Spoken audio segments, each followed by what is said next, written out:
Bonjour à tous, aujourd'hui on se retrouve pour une nouvelle vidéo un petit peu spéciale de présentation d'un portable, le Motorola Moto Défi, comme vous pouvez le voir sur la boîte. Donc la boîte a subi quelques désagréments, on va dire. Donc là vous voyez, donc là je vais pas faire le tour de la boîte parce qu'elle est vraiment abîmée, c'est vraiment pas beau à voir. Mais je vais vous présenter. Donc là vous voyez, je sais pas si on voit bien, mais là c'est écrit appareil photo 5 mégapixels, un écran tactile 3,7 pouces, autre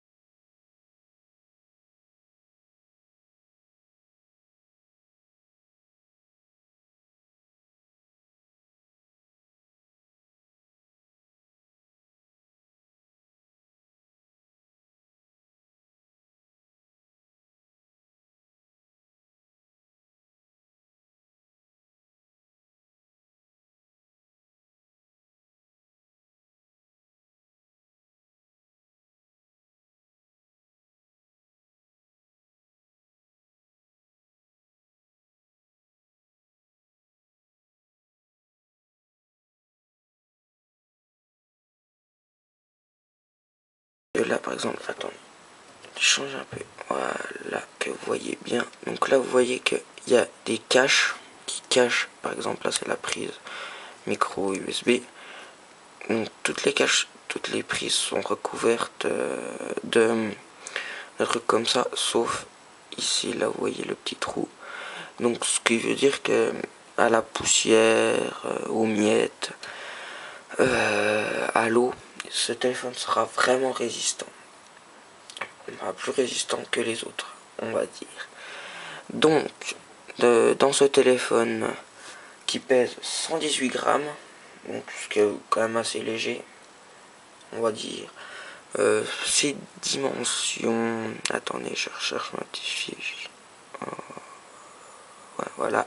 Donc 107 mm de haut, 59 de largeur, donc tac tac, et 13,2 mm d'épaisseur. C'est peut-être le seul problème qu'on a, parce que c'est quand même assez large, mais bon. Donc son autonomie, pour l'avoir testé, je l'ai pas testé longtemps, mais je l'ai quand même testé. Elle tient vraiment longtemps. C'est donc sur les sites, enfin sur la petite fiche, c'était quand même annoncé 216 heures en veille, là où certains téléphones en sont à 100 heures, même pas. 6h30 en communication, c'est moyen. Donc à sa sortie c'était du Android 2.1, mais là on peut l'améliorer sous du Android 2.3. Donc son processeur c'est un OMAP 3410, 700 MHz. Donc voilà, ce téléphone est quand même assez vieux, car il est sorti en novembre 2010 il me semble, et c'était 349 à sa sortie, 349 euros pardon à sa sortie. Là maintenant j'ai regardé un petit peu sur internet et on le trouve à moins de 100 euros. Donc à l'époque c'était un téléphone moyenne gamme, on va dire.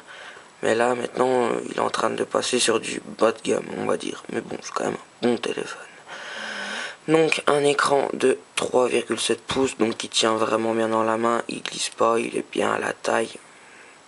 Moi, ça me va bien.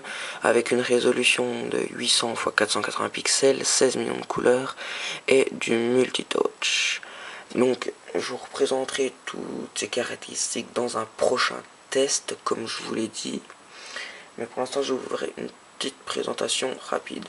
Donc, il a la 3G+, bien sûr. Attendez, voilà. Donc, 3G+, pas de 4G parce qu'il est sorti il y a trop longtemps. Wi-Fi, donc il a du GPS. Parce que vraiment, du AGPS, pardon. Attendez, excusez-moi, j'ai un petit problème. Attendez. Ah, voilà, excusez-moi. Donc, 3G+, 3G, Edge, 2G, enfin voilà. Donc Wi-Fi comme je le disais et AGPS, donc ce qui est vraiment pas mal.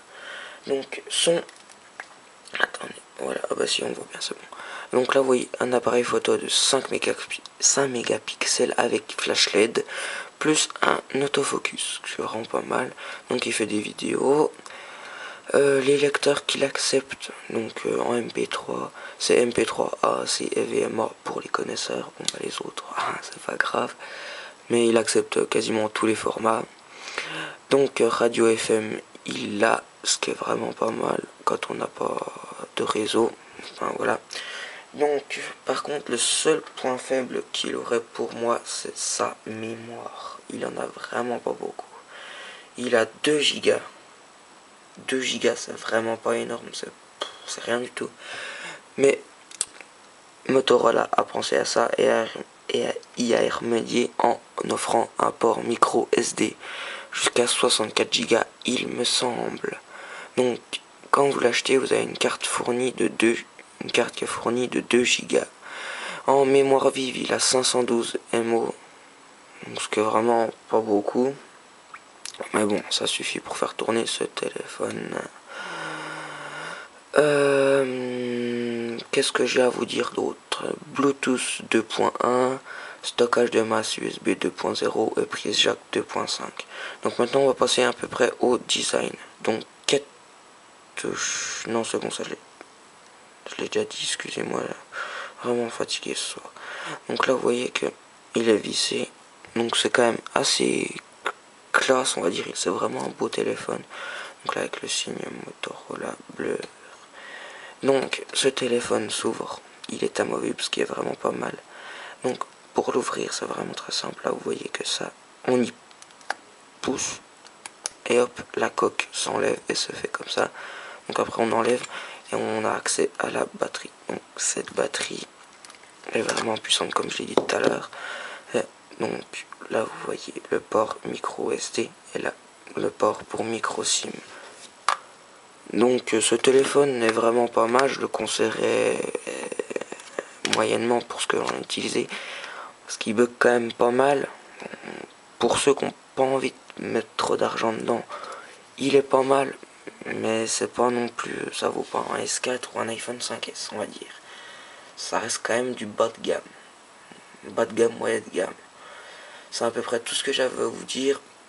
On va bientôt se retrouver dans une prochaine vidéo de test, cette fois-ci, donc avec Geekbench et tout le reste, pour continuer ce test du Motorola Moto Défi. Salut!